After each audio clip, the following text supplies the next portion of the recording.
Hello, and welcome to Your True Potential. My name is Dan Lier, America's coach. I'm excited to talk to you about the power of a winning attitude and how your attitude affects your results in life. Let me ask you a question. Do you know someone that when you think about them, see them, or even hear their voice on the phone, that you start to smile? I know a few people like that, and I do my best to be one of those people as well. Have you ever wondered how people are always in a good mood or always have a winning attitude? Well, I'm going to share with you how they do it and what it means to you to have a winning attitude. And I love talking about this subject because, quite frankly, it's one of the few things we can control. We're not able to control the stock market, the interest rates, yet each and every one of us wake up every day and make a decision about having a winning attitude. Is it really that simple? Yeah, it's that simple. I mean, who controls your attitude? That's right, you do. Now, I understand the realities of the world and the fact that each and every day all of us get challenged with situations and circumstances.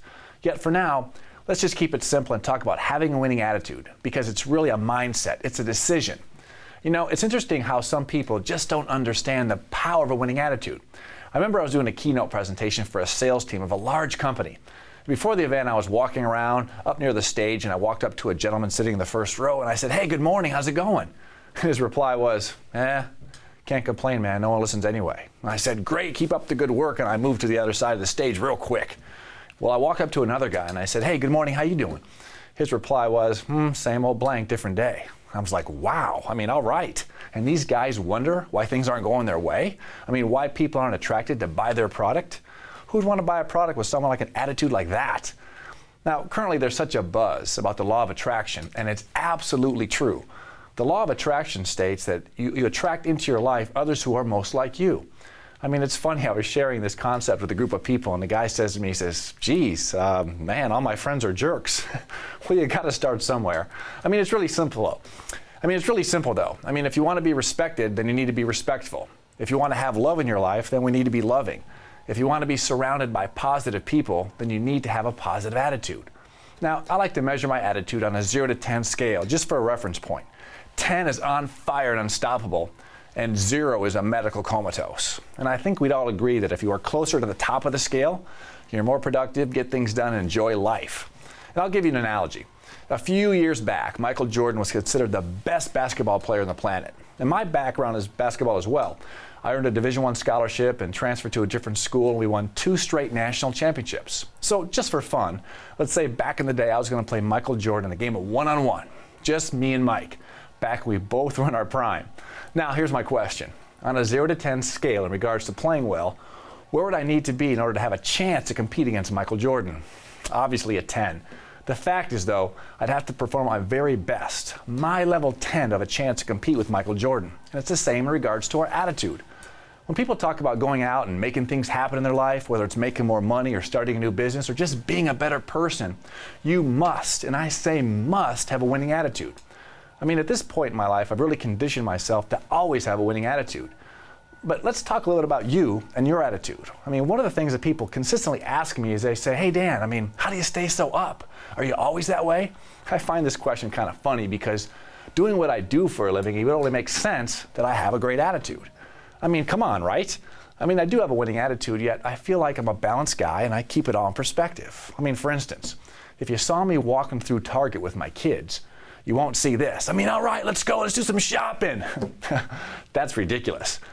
Just be your best at any time in a given situation. Because just like it's not good to be down or negative, I find it also to be a bit strange to be overhyped all the time.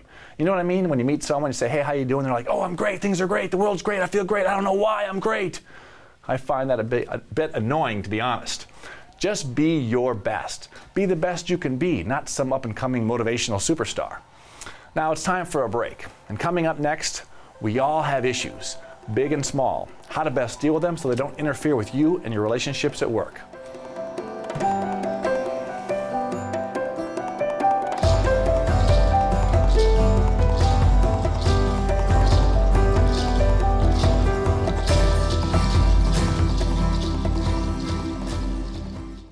This is TSTN.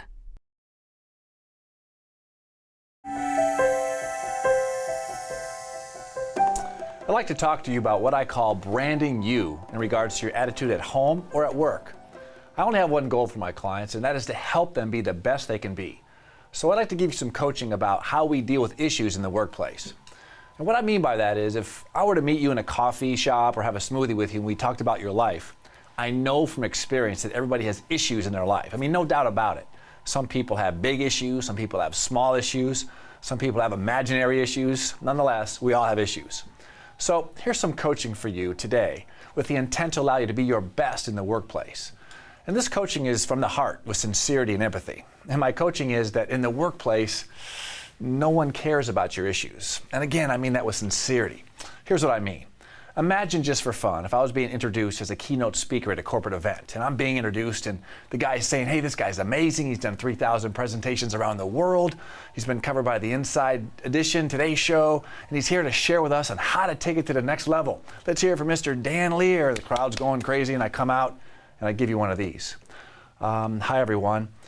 My name is Dan Lier. I'm a success coach, international speaker, and I'm here today to talk about reaching your next level.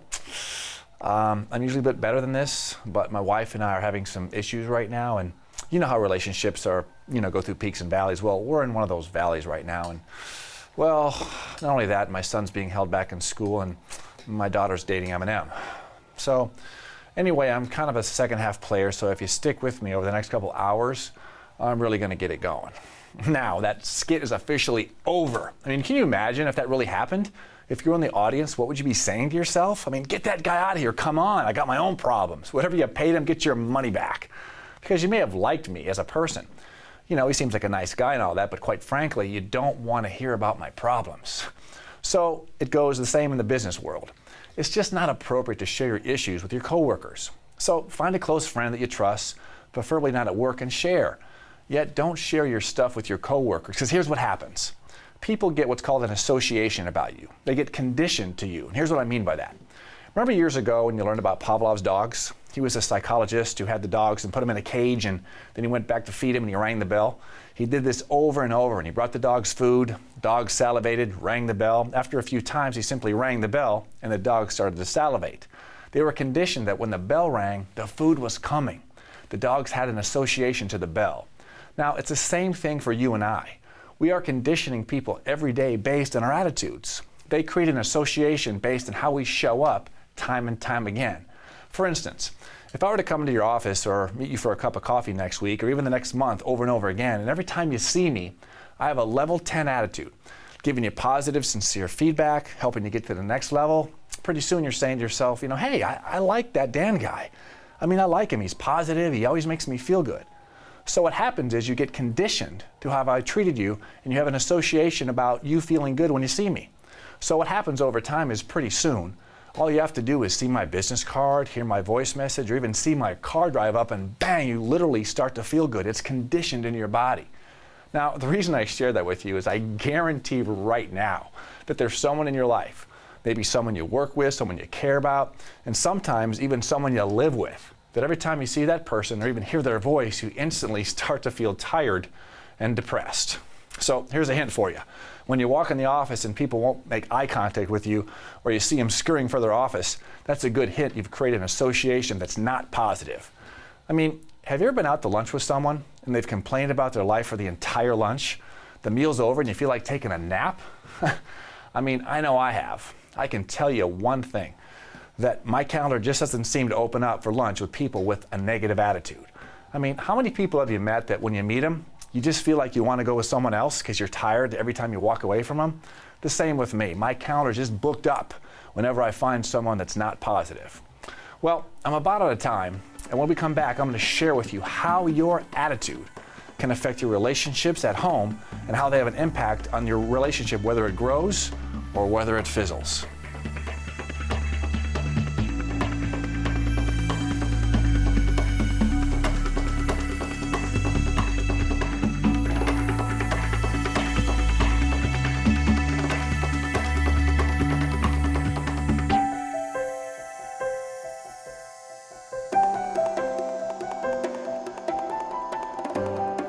You're watching TSTN.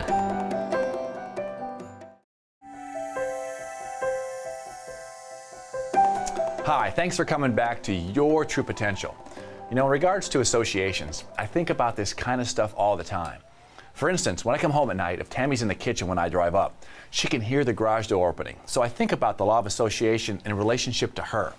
For instance, when I come home and hit the garage door, does she hear the garage door and say, "Yeah, Dan's home"?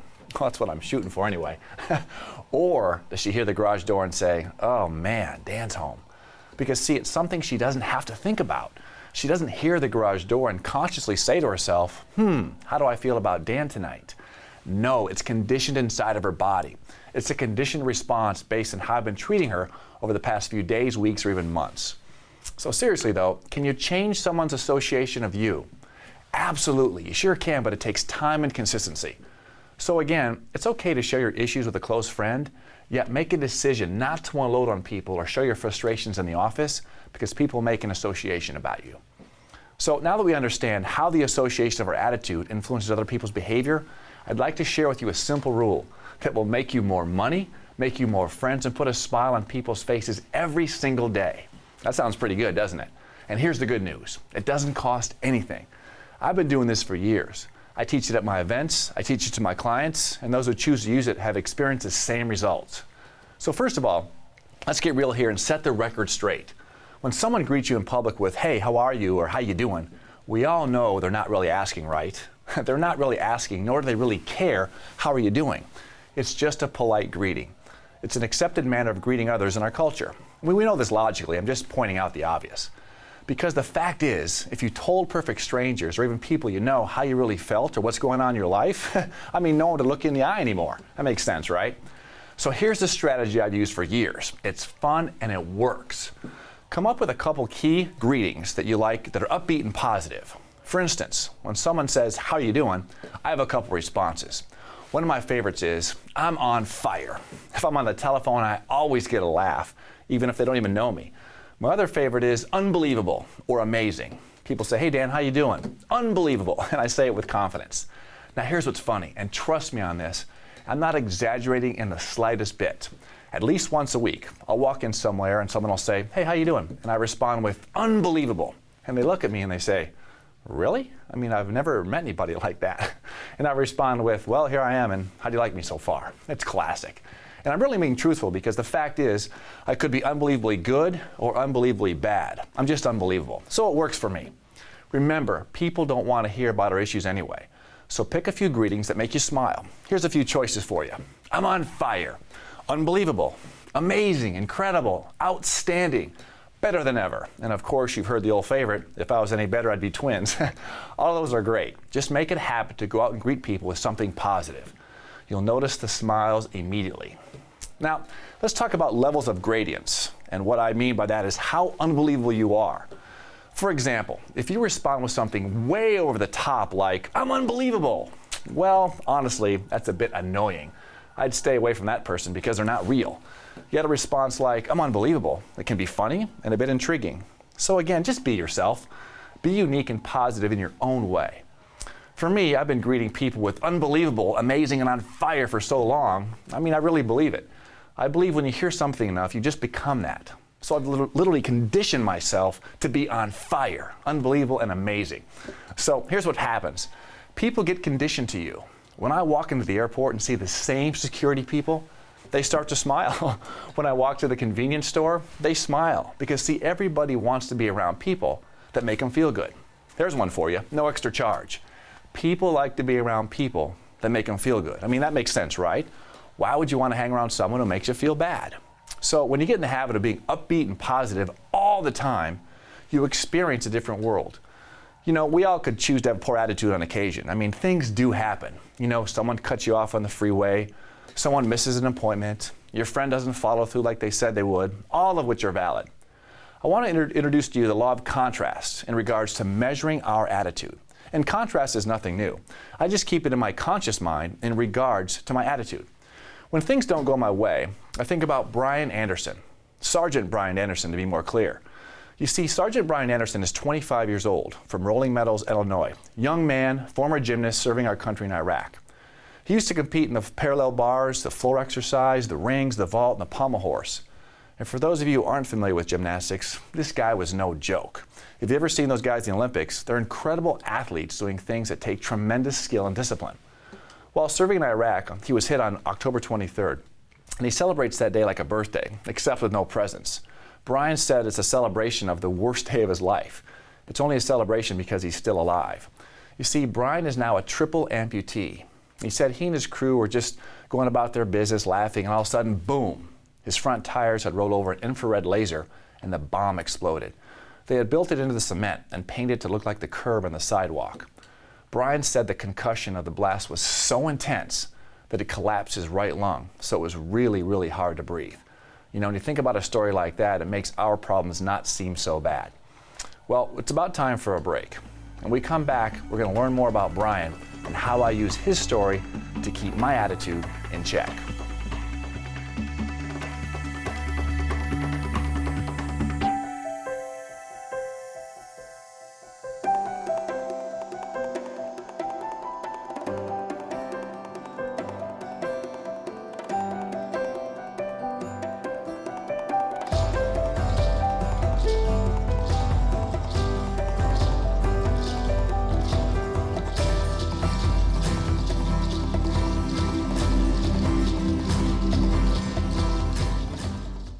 This is TSTN.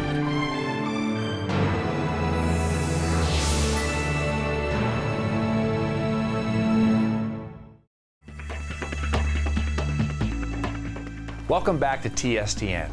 You're watching Your True Potential.